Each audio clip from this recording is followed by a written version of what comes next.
What's up mga ka-YouTubers? Kumusta na kayo? This video, no, may papakita ko sa inyo bagong kaalaman, ano, itong plastic na to. Gagawin nating taniman ng halaman, ng punla, ng kamatis, ano. Papakita ko sa inyo, i-demo ko sa inyo kung paano natin mapapakinabangan ang plastic na ito. Usually, pag plastic, ang connotation niya, masama, plastic, like sa tao, no, hindi totoong tao pag plastic.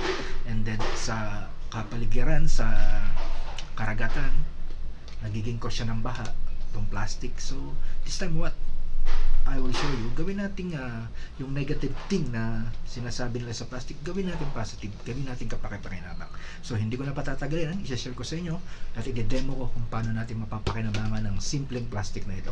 Pero bago yan, panoorin nyo muna ang aking channel, Alvin is Nice TV.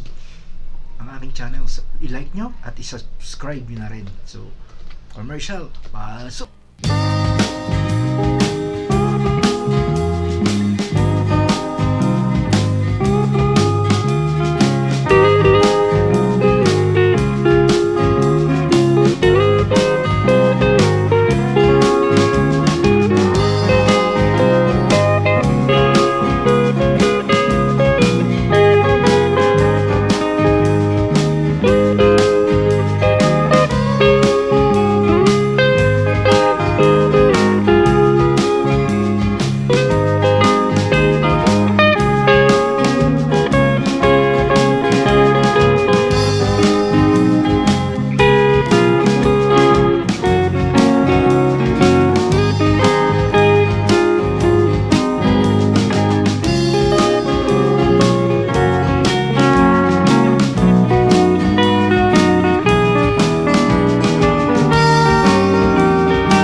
Ayan, this is the present photo, no, ng kamatis, no. So kung makikita nyo, malaki na siya.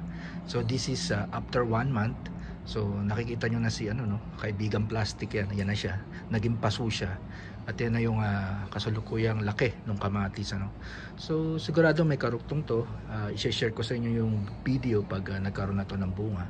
So yan, so makikita nyo, yan, medyo malaki na siya. So talaga namang yumabong, ano. Ayan, hinahangin na siya. So hanggang dito na lang. So may kadugtong to. Pag namunga to, i-share ko sa inyo ang vlog. Thank you very much sa mga nanood. At hanggang sa muli nating pakikita sa susunod kong vlog. Thank you very much and God bless.